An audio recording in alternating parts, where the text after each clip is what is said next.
everyone, and welcome back to Platoon Commander Deluxe Kursk.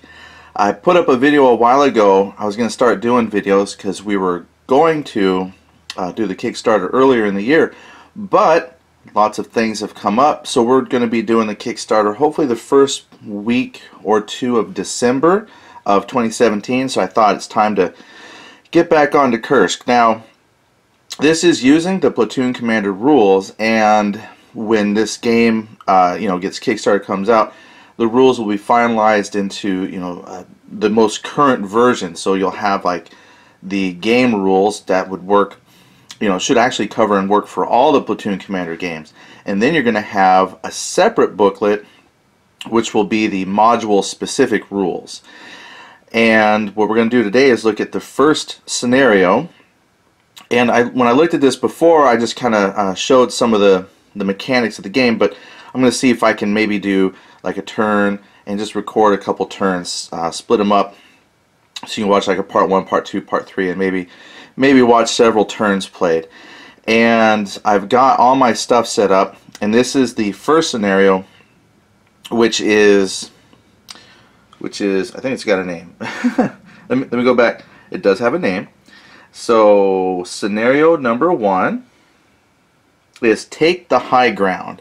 So that's what we're going to play today. What we have is a line of German troops along the southern edge of the map. We actually have the SD KFZs here. They're carrying infantry.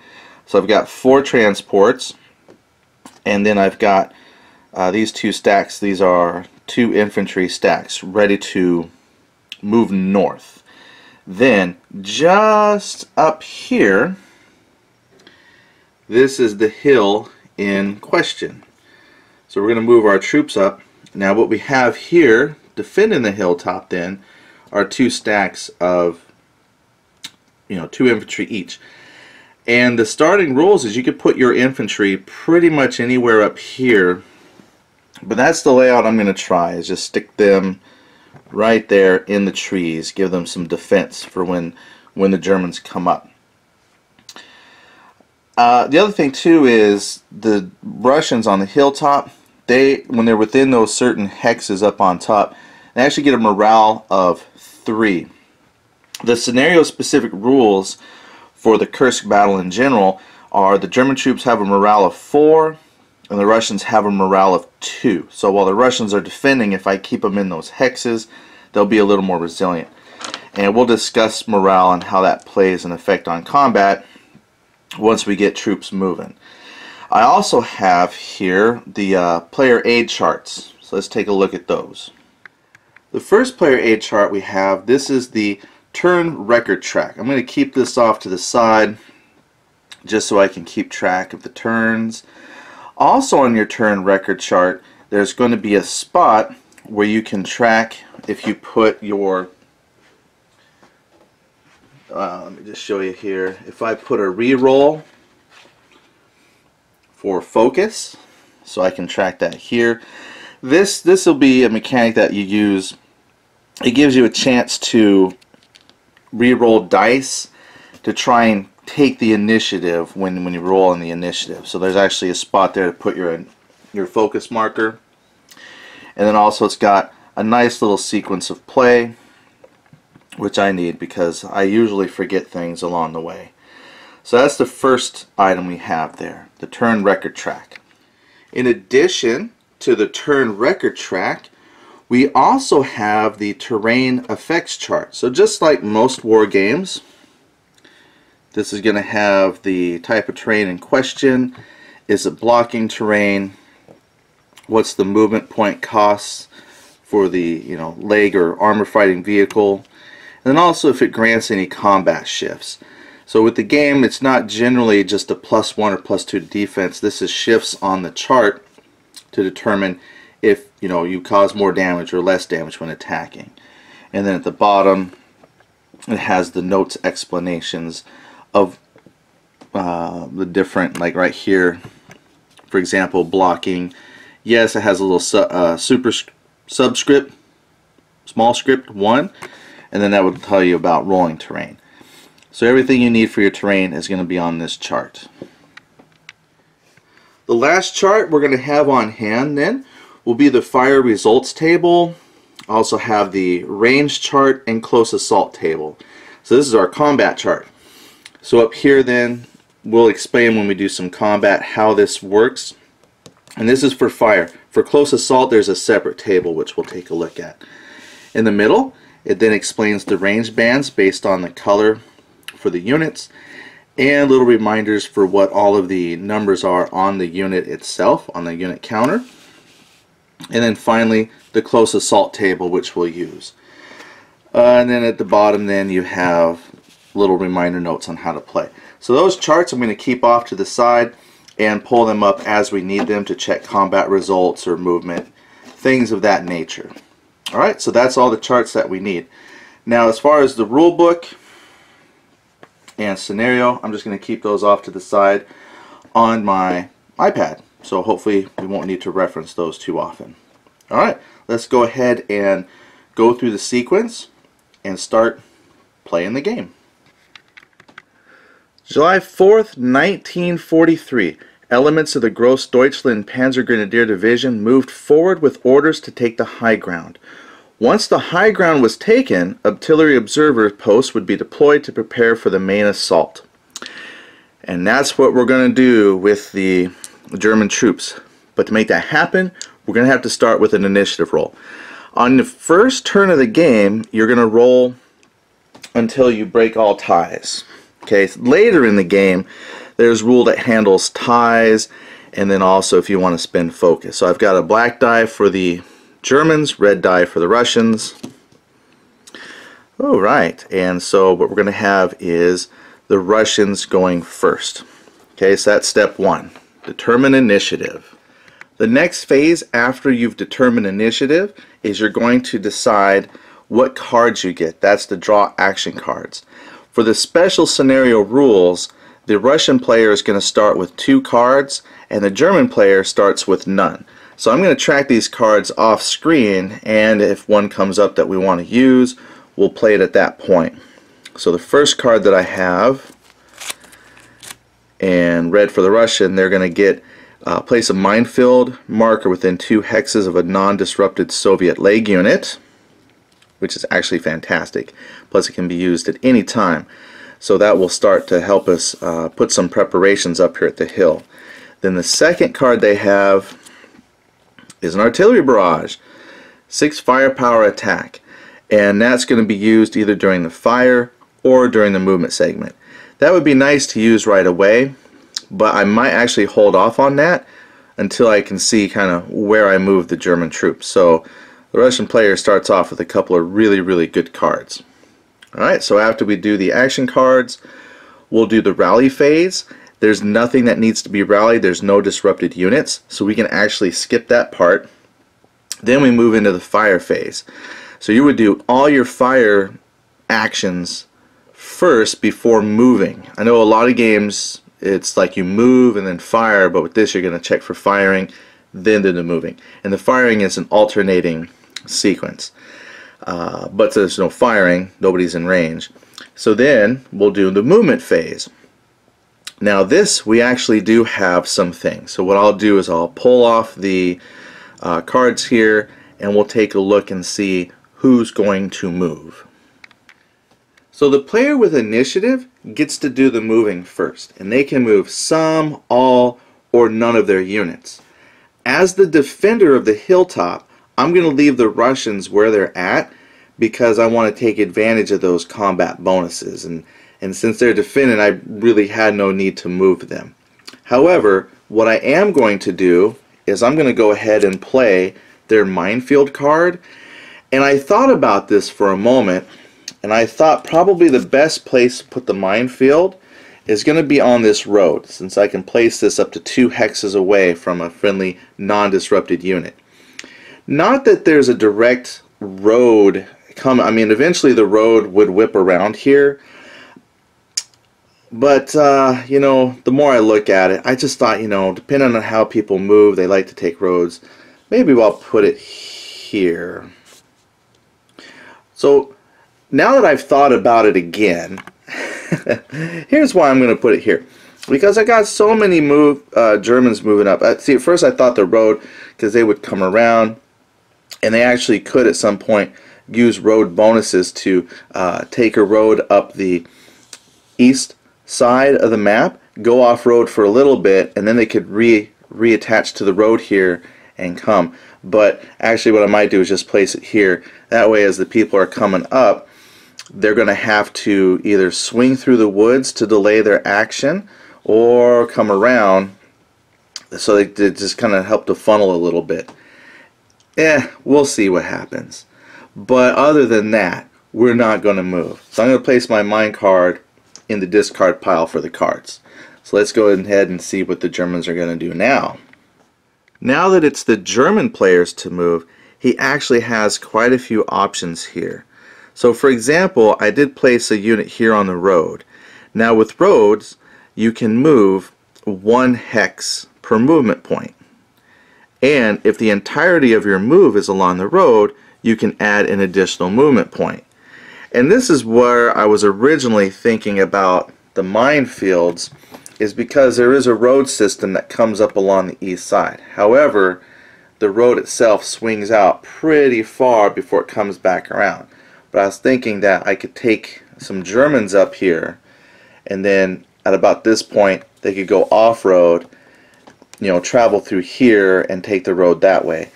But like I said, probably the more I think about it, that isn't necessarily going to be the most advantageous. However, I will bring some troops up along that road to take advantage of the, maybe flanking them from east and west. So with my first set of movements, that's what I'm going to do. So we're going to move this half track. 1, 2, 3, 4, 5. And because I am moving along the entirety of the road, we'll go ahead and take one more bonus move factor. And since they're carrying infantry with them, the infantry are happy campers. Then I had this other unit here. With stacking, I could have stacked this unit here in the hex as well. Because there's a 2-unit stacking limit, transported troops don't count against that. So I could have had these 2 half tracks start in the same spot. But just for purposes of lining them out, I went ahead and spread them out, which again probably wasn't the best idea, because when he moves, he's not going to get that extra movement point for moving along the entirety of the road. So I'm going to take 1 hex to move onto the road, 2, 3, 4, 5 movement points. And what's nice is because we're dealing with platoon level elements, we don't have facing to worry about. So I don't have to continually shift the counters to mark which direction that they're actually facing. Okay, so that's been 2 units I've moved. As you move units, you're going to have to mark them as moved. Usually sometimes when I play solo, I'm pretty slow to move these markers out because it's just me. But I'm going to go ahead and put out a couple move markers here. And that way I know they've moved. Now I got to come back and I need to move these fellows.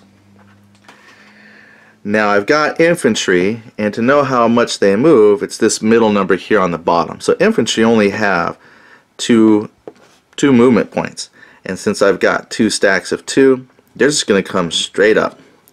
So 1, 2, since clear terrain is 1 movement point. Now we're going to go ahead and move this unit, but there's a problem. Let's take a look at the terrain chart here for moving uphill. So I know I've got a unit that's going to come up to a hill and it's going to cross the hex line, or the crest line. I do see that there's a +1 to move to higher elevation. So with that in mind, I'm going to have to move this unit basically just up 1 hex, but they're not going to be able to move up. Which means moving this group of 2, they're just going to move up 1, since I don't have enough movement points left over to actually move up the hill. So now I have these 2 units. Oh, well, actually, let's put some move markers on them. 1 move, 2 move. So let's decide what we're going to do here with the half track. So the half tracks probably could go up through this kind of rough terrain here, and we'll take a look at the movement points and see what that would cost. The other thing too is I probably don't want to go driving through the woods. So let's just see what it's going to cost to move again straight up. Actually, for the German player, I think we're in for a pleasant surprise.